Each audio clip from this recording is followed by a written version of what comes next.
পৃথিবী জুড়ে যেখানে অন্যায় কাজ চলত, যেখানে বেহুদা কথাবার্তা চলত, যেখানে পাপের কাজ চলত, সেখানে আমরা দিয়ে বসে থাকতাম, চায়ের দোকানে বসেছিলাম, বিভোগ করেছিলাম, যেখানে জেনার কথা চলেছিল সেখানে আমরা বসেছিলাম, সেখানে জুয়া লটারির কাছে আড্ডা চলেছিল সেখানেই আমরা বসেছিলাম, যেখানে আপনার কিনা টিভি সিরিয়াল চলেছিল সেখানে আমরা বসেছিলাম। যার কারণে আজকে আমরা এই জাহান্নামে প্রবেশ করেছে। অত বন্ধুরে আমার, আজকে আমরা পৃথিবীর বুকে নিজের জীবনকে কন্ট্রোলে রাখতে পারছি না। শুধু বানায় মাথার চুল থেকে পায়ের পাতা পর্যন্ত আমরা নিজের বন্ধ পরিবর্তন করতে পারি না। যার কারণে যেখানে অন্য চলছে সেখানে আমরা বসে পড়ছে, যেখানে খারাপ কাজ সেখানে আমরা বসে পড়ছে।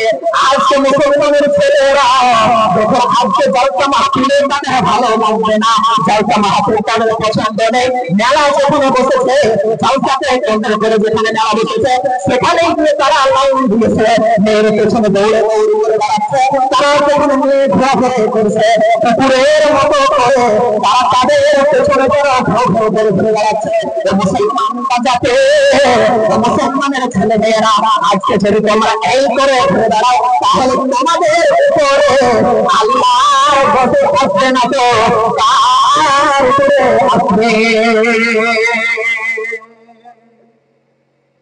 তাহলে এটা 3 নম্বর আমাদের অপরাধ যে আমরা অসার খারাপ কৃষ্টি কালচার চলতো, গুনাহের কাজ চলতো, সেখানেই আমরা সঙ্গ দিতাম, ভালো জিনিসটা আমরা সাথ দিতাম না, ভালো জিনিস আমরা সাথ দিতাম না। আজকে যদি একটা মেলা বসানো হয় তাহলে মানুষ বাধাই দেবে না, মানুষ যে বাধা দেবে এরকম মানুষ খুঁজে পাওয়া যাবে না। খারাপ কাজ হলেও লোক নেই, কিন্তু আজকে যদি একটা জালসা মাহফিল করা হয় বা কোনো একটা ভালো প্রোগ্রাম করা হয়, ইসলামে কোনো প্রোগ্রাম করা হয়, তাহলে বাধা দেওয়ার লোক আপনারা হাজার হাজার হাজার হাজার প্রস্তুত হয়ে যাবে। জালসা করে আর কি হবে? কত টাকা হচ্ছে জালসা করে, এরকম অনেক মানুষের মুখে আমরা শুনতে পাবো। বন্ধুরে আমার, তাহলে এটা 3 নম্বর অপরাধ যে আমরা পৃথিবীর বুকে ভালো জিনিসের সাথ দিতাম না, সর্বদা আমরা খারাপ জিনিসের সাথ দিতাম, কখনোই আমরা ভালো জিনিসের সাথ দিতাম না।